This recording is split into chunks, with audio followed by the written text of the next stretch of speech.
plans, along with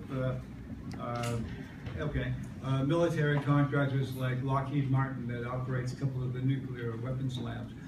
They want to modernize our nuclear arsenal to the tune of $1 trillion. Okay, I think personally that's money we can't afford to spend on weapons we can't use because it will mean the destruction of our planet. And by the way, there are a number of experts who say we don't have to modernize. We can refurbish the nuclear components less than $1 trillion. So I guess I'm asking, what is your position basically on the cost? And also, I think involved in this is the contractors and something called, you may know about, called crony capitalism. Yeah. The answer is we don't know, do we?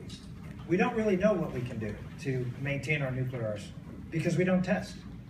We have computer models and simulations that we try to, we have no idea. You know, computer models and simulations become really valid when you can verify them, right? So you can do all these simulations, and then if you actually go out and you can test against the reality, then you can say, oh, hey, the model's working. But since we don't test, we don't know.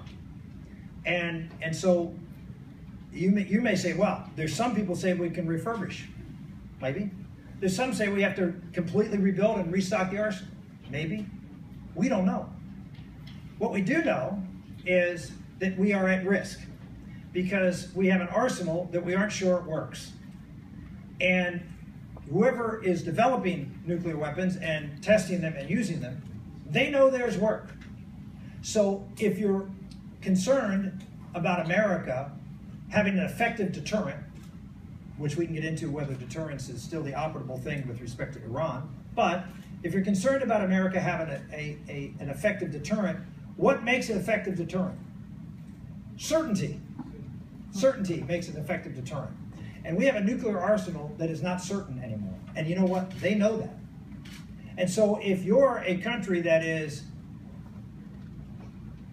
as unstable as I believe Iran is, or I believe as North Korea is, and you have had your own computer models and simulations and say, you know what, within 10 years, if this nuclear force is not somehow improved, that the likelihood that it will work is now an acceptable risk.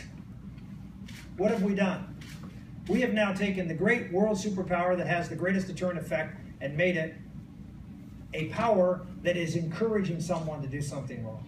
So I would make the argument that taking a look at our nuclear arsenal and making sure that our enemies know that it works is in fact an important thing, particularly given the fact that the president is putting a whole bunch of other countries that are not particularly stable on the path to nuclear weapons.